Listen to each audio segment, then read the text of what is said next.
আকাশবাণী আগরতলা স্থানীয় সংবাদ পড়ছে দেবাশিস দে। জম্মু কাশ্মীরের পেহেলগাঁওয়ে জঙ্গি আক্রমণের ঘটনার বিরুদ্ধে ভারত সরকার বেশ কয়েকটি কঠোর সিদ্ধান্ত গ্রহণ করেছে। সিন্ধু জল চুক্তি 1960 বাতিল করা হয়েছে। এর সাথে আর্টারি ওয়াঘা সীমান্ত বন্ধ করা হয়েছে। গতকাল রাতে প্রধানমন্ত্রী নরেন্দ্র মোদীর পৌরোহিত্যে তার বাসভবনে নিরাপত্তা বিষয়ক কেন্দ্রীয় কমিটি বৈঠকে এই সিদ্ধান্ত গ্রহণ করা হয়েছে। বিদেশ মন্ত্রকের সচিব বিক্রম মিশ্রি জানান, পাকিস্তান নাগরিকদের ভারতে প্রবেশের ক্ষেত্রে সার্ক ভিসা বাতিল করা হয়েছে। তাছাড়া ভারতে অবস্থানরত সমস্ত পাকিস্তান নাগরিকদের 48 ঘন্টার মধ্যে ভারত ছেড়ে যেতে বলা হয়েছে। The Indus Waters Treaty of 1960 will be held in abeyance with immediate effect until Pakistan credibly and irrevocably abjures its support for cross-border terrorism. The integrated checkpost Atari will be closed with immediate effect. Those who have crossed over with valid endorsements may return through that route before 1 May 2025. Pakistani nationals will not be permitted to travel to India under the SARC visa exemption scheme visas. Any SVAS visas issued in the past to Pakistani nationals are deemed cancelled. Any Pakistani national currently in India under SVAS visa has 48 hours to leave India. সভায় দেশের প্রতিরক্ষার 3টি স্তম্ভ স্থল, বায়ু ও নৌবাহিনীকে বিশেষভাবে সতর্ক থাকার নির্দেশ দেওয়া হয়েছে। পাকিস্তানে নিযুক্ত ভারতীয় হাইকমিশনে কর্মরতদের সংখ্যা 55 থেকে 30 আনা হয়েছে। তাছাড়া ইসলামাবাদে ভারতীয় হাইকমিশনে নিযুক্ত ভারতের 3 সেনাবাহিনীর উপদেষ্টাদের প্রত্যাহার করা হয়েছে। এদিনের সভায় পেহেলগাঁওয়ে জঙ্গি হামলায় বিষয়ে প্রধানমন্ত্রীর কাছে বিস্তারিত তথ্য তুলে ধরা হয়। নিরাপত্তা বিষয়ক কেন্দ্রীয় কমিটি নিহতদের প্রতি শ্রদ্ধা জানিয়ে তাদের পরিবারের প্রতি সমবেদনা জ্ঞাপন করেছে। আহতদের দ্রুত আরোগ্য কামনা করা হয়েছে। আজ জাতীয় পঞ্চায়েতি রাজ দিবস। এ উপলক্ষে প্রধানমন্ত্রী নরেন্দ্র মোদী আজ বিহারের মধুবনী জেলার ঝাঞ্ঝারপুর ব্লকের লোহনা উত্তর গ্রাম পঞ্চায়েতে এক অনুষ্ঠান থেকে সারা দেশে পঞ্চায়েতি রাজ প্রতিষ্ঠান এবং গ্রামসভাগুলিতে ভাষণ দেবেন। পাশাপাশি জাতীয় পঞ্চায়েত পুরস্কার 2025 পুরস্কার প্রদান করবেন। এই অনুষ্ঠানে প্রধানমন্ত্রী বেশ কয়েকটি প্রকল্পের শিলান্যাসও করবেন।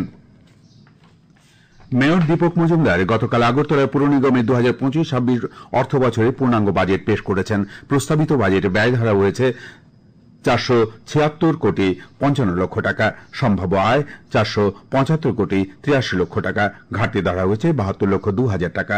মেয়র শ্রী মজুমদার জানান, গত বছরের তুলনায় চলতি অর্থ বছরের প্রস্তাবিত আয় 59 কোটি 86 লক্ষ টাকা এবং ব্যয় 59 কোটি 81 লক্ষ টাকা বৃদ্ধি পেয়েছে। আগরতলা পুর নিগমের নিজস্ব আয় ও সরকারের অনুদান প্রাপ্তির মাধ্যমে ঘাটতি পূরণ করা হবে। বাজেটে বেশ কিছু নতুন প্রকল্পের প্রস্তাব করা হয়েছে। ত্রিপুরা মধ্যশিক্ষা পর্ষদ পরিচালিত মাধ্যমিক উচ্চ মাধ্যমিকের ফলাফল আগামী মে মাসের প্রথম সপ্তাহে প্রকাশিত হবে।